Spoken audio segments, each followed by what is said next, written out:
সাকিব যেহেতু নাই বিপিএল তো জমে না। এই যে কথায় আছে না, লবণ ছাড়া যেমন তরকারি ভালো লাগে না, তেমনি সাকিব ছাড়া বিপিএল তেমন জমে না।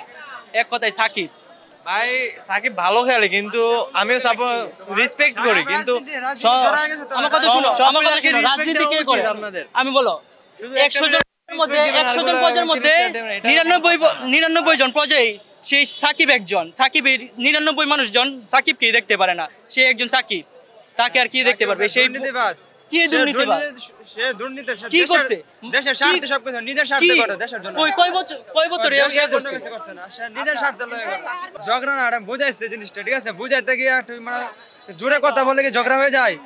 আমি যদি আপনার সাথে একটু জোরে বলতেই হবে, একটা টিম হ্যান্ডেল করার জন্য একটা ক্যাপ্টেন্সি করতে গেলে এগুলো করাই লাগে।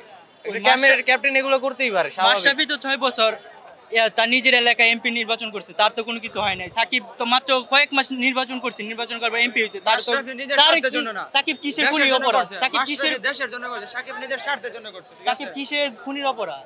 খুনি কি সে কোনো সব দুর্নীতি মানে এক কথায় সাকিব যারা বিপিএল জীবনে জোয়ার মধ্যে সাকিব জড়ায় আছে, ঠিক আছে? কোনো কিছুই নাই সাকিবের নামে। আমার কথা শুনুন, সাকিবের নামে অনেক এই যে এই কোম্পানি আছে, এই কোম্পানি সাকিবের নামে অনেক কিছু কোম্পানি চলতেছে। আমার নামে যদি তুমি কোম্পানি খুলো, তুমি অবশ্যই স্পন্সর দিতে পারো। আর স্পন্সর না, নিজের খেলাতে স্পন্সর দেয়।